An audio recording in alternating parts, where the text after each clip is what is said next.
When I was at school, I first became interested in art, but I only liked to draw then. I used to do a lot of drawing.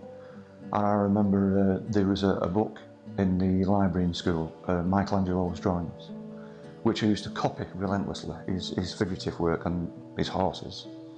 So I was always interested in art then, but when it came to leaving school, I wanted to be a motor mechanic. In my early 20s, I did what most people do at that age, I suppose.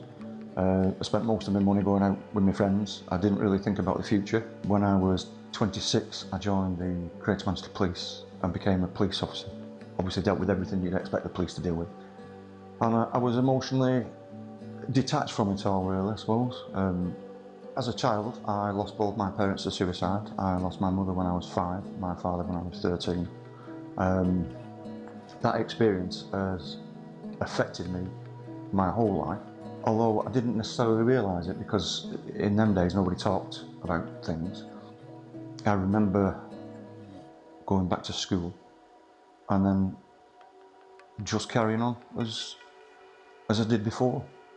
I first started painting probably when I was about, well, more seriously when I was about 29, and that was as a result of a friend of mine whose father lived on the Isle of Skye, and tragically his mother had passed away quite recently, and I went up with him to see his father, and his mother used to paint and she left a set of water paints and he asked me if I wanted them, and he did say to me at the time, but you must use them, and I promised him I would.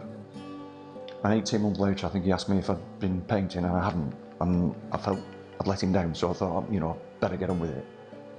And I found it very hard because painting with watercolours is difficult, very difficult. A lot harder than drawing for me. I got into my 40s, I had some issues at work because I'd just had enough of death and violence, and ultimately I retired from the police, and that's when I started to paint more. I had a couple of one-man exhibitions with watercolours, and I sold quite a few that tended to be landscapes in them days. I could draw people very easily, and I still can, but I couldn't paint people. I found it very difficult to paint people. So mainly it was just landscapes that I painted. And I've always painted things that I think people would like to see aesthetically, like landscapes for instance, but without an emotional contact for me.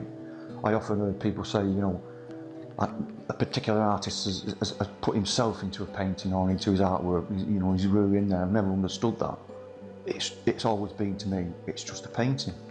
Surely it's just a painting. The thing that's changed my artwork occurred quite recently actually. I made an inquiry with the Weavers Factory to see if they were interested in my artwork, and I had a meeting with Julian. Towards the end of that conversation, Julian asked me where I was in my painting. He couldn't see anything of me in there. And without any thought or anything, it just came out. I just said, well, I have to hide because I can't let people see what really is inside me, because it hurts me too much. And I thought about something that Julian had said to me, that it's all right to paint something, even if it's something that makes you feel sad. It's still art, and art can be about emotion and not just what you see. And within an hour of getting home, that's when I started painting what I refer to as the boy behind the door, which is really a self-portrait of me. I'm 56 now. I'm still a 13-year-old boy, really, and I'm still hiding, and I'm still waiting for my father to come home, and of course he never will.